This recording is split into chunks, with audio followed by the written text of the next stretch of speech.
இது வந்து நம்மளோட லவ் ஸ்டோரி வீடியோட கண்டினியூவேஷன் செகண்ட் பார்ட். அப்படியே அதுக்கப்புறம் சென்னைக்கு வந்துட்டோம். திடீர்னு பார்த்தா என்ன வேலூருக்கு மாற்றிட்டாங்க ஆஃபீஸில். அவ்வளோதான், 6 மாதமோ 8 மாதமோ எங்கள் அப்பா அம்மாலாம் வேலையே வேணாம் விட்டுரு அப்படின்ட்டாங்க.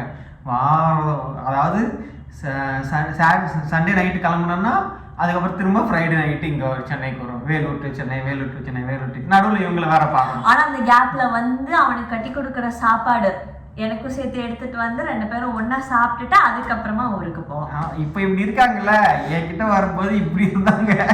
நான் தான் கொஞ்சம் கொஞ்சமா தேத்தி இப்படி ஆக்கி வச்சிருக்கேன். அப்புறம் வந்து அம்மா கிட்டே சொல்லிடும், அம்மா இந்த மாதிரி என் ஃப்ரெண்டு அங்கே இருக்காங்கம்மா, அவங்களுக்கு வந்து ஃபுட்டும் கொஞ்சம் வேணும், அவங்க ஹாஸ்டலில் இருக்காங்க, சாப்பிட மாட்டாங்க அப்படின்னு சொல்லி எங்கள் அம்மாவும் வந்து. ஆனால் இதில் என்ன ஒரு சம்பவம்னா, ஃபர்ஸ்ட் அம்மாவுக்கு தெரியாது. இவன் என்ன பண்ணுவான்னா, நான் காலையிலேயே சேர்த்து சாப்பிடணும் அந்த மாதிரி ஏதோ சொல்லி கட்டிடுவான். அப்புறம் ஃப்ரெண்ட்ஸுக்கெலாம் வேணும்ன்ட்டுன்னு. அம்மாவுக்கு எப்போ தெரிஞ்சதுன்னா, கொஞ்ச நாளைக்கெல்லாம் முன்னாடி இவன் எனக்கு அப்போவே டவுட்டுமா, இவன் சாப்பிட்ற அளவு சாப்பாடே இவன் கட்டிட்டு போக மாட்டானே, எக்ஸ்ட்ராவே கட்டிட்டு போகிறான், என்ன இவ்வளோ கட்டிட்டு போகிறானே, இதை எப்படி இவன் சாப்பிடுவான்? இவன் என்ன தெரியுமா சொல்லுவான், அம்மா போனோன்னு சொல்லி நிறுத்துங்களேன்டா, தூங்குறதுக்கு முன்னாடி பசிச்சதுன்னா திருப்பி எடுத்து சாப்பிடணும் அப்படி. அந்த பொய்யெல்லாம் சொல்லி தான் எனக்கு சாப்பாடு கட்டிட்டு வந்தது. ஆனால் எனக்கு சோறு போட்டுற அம்மாவுக்கு நன்றி. இந்த மாதிரி நன்றி கேவலமா யாருமே சொல்லி கேட்டது. சோறு போட்டு அம்மாவுக்கு நன்றி. என்னடா தொண்டை, இது ஆம்பளை தொண்டை. அம்மா ரொம்ப நல்லா சமைப்பாங்கங்க, அது ரொம்ப உண்மை. நான் சாப்பிடுவேன், எனக்கு அவ்வளோ சமைக்க தெரியாது, கொஞ்சம் கொஞ்சம் கற்றுக்கிட்டேன். எனக்காக மட்டும்தான் நான் கற்றுக்கிட்டது. ஆனால் வந்து அம்மா சாப்பாடு வந்து அப்படியே அமிர்தமாக இருக்கும். எங்க அம்மாக்கு நன்றி சொல்லு. நான் நன்றி சொல்லக்கூடாது, ஸ்ரீதேவி அம்மா நன்றி. பைத்தியமே நீதான் சொல்லணும். ஏன்னா நான் குழந்தையில இருந்தே அவங்க சாப்பாடு சாப்பிட்டு தான் வளர்ந்துருக்கேன். ஆனா அப்படி சொன்னாலும் என்ன தெரியுமா, 4 சாப்பாடு எங்க அம்மா நச்சுன்னு செய்வாங்க அப்படின்னு சொல்லுவாங்க. இல்ல அது நான் சொன்னதே இல்ல சொல்லுவாங்க, 4 சாப்பாடு தான் எங்க அம்மாவுக்கு தெரியும், ஆனா நச்சுன்னு தெரியும் அப்படின்னு சொல்லுவாங்க. டேமேஜ் பண்றேன் இல்ல, அம்மாவை நான் டேமேஜ் பண்ண மாட்டேன், அம்மா எல்லாமே ஆசமா செய்வாங்க. இப்போ நம்ம பிளாட்டுக்கு வருவோம். ஸோ இந்த 6 மாதம் இப்படியெல்லாம் ஓடிக்கிட்டே இருந்தது. அதுக்கப்புறம் வந்து சரி என் வீட்லேயும் தெரியும். ஆனால் எங்கள் அப்பா மட்டும் என்னை நம்பவே இல்லைங்க. எங்கள் அப்பா மட்டும் அவன் இல்லை, அவன் இங்கே சுற்றிக்கிட்டு இருக்கான், அவன்லாம் வேலூர்லாம் போகலை அப்படின்றாரு. சரி நம்ம இவங்களை எப்படி தான் நம்ப வைக்கிறது, நம்பலை அப்படின்னு சொல்லிட்டு நானும் விட்டேன். சில நேரத்தில் எனக்கும் எங்கள் அப்பாக்கெல்லாம் வந்து வாக்குவாதம் ஆகும்.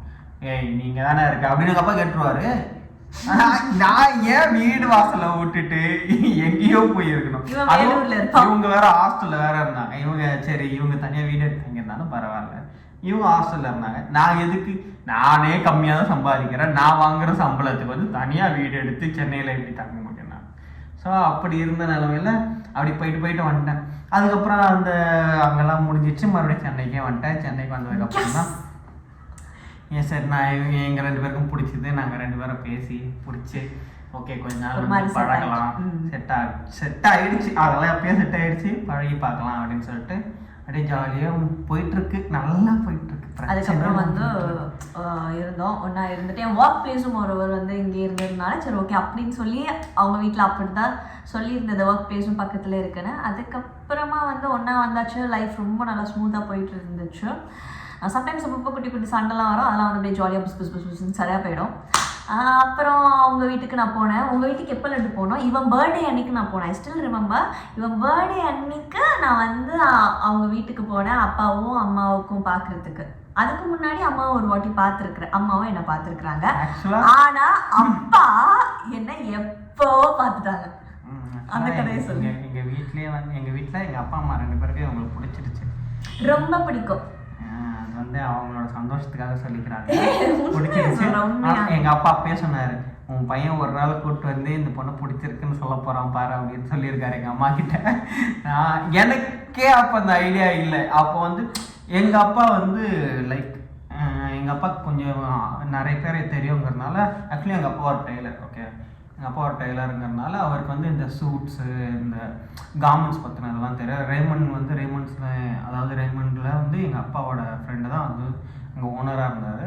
ஸோ அவங்கக்கிட்ட கொண்டு போயிட்டு இவங்களுக்கு வந்து அப்போ கோட் தேவைப்படும், அது வந்து தேவைப்பட்டுச்சு, கம்மியாக காசு கொடுத்து தைக்கிற மாதிரி, அட் த சேம் டைம் குவாலிட்டியாக நல்லா இருக்கணுன்றதுனால நான் எங்கள் அப்பாவுக்கு கூப்பிட்டு போய் காட்டினேன்.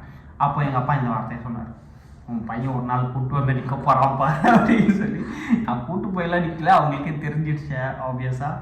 நானும் ஆனா கேட்டேன். இது சொன்னாங்க, பொண்ணு ரொம்ப அழகா தான் இருக்குன்னு அப்பா சொல்லியிருக்கிறாங்க. அப்பவே அப்பா வந்து அவ்வளோ சீக்கிரம் யாருக்கும் காம்ப்ளிமெண்ட்ஸ் கொடுக்க மாட்டாங்க. நான் தான் அவங்களுக்கு வந்து ரொம்ப சமத்தான ரொம்ப பிடிச்ச பொண்ணு. அவங்க வீட்டில் நான் மருமக கிடையாது, அவங்களுக்கு பொண்ணு.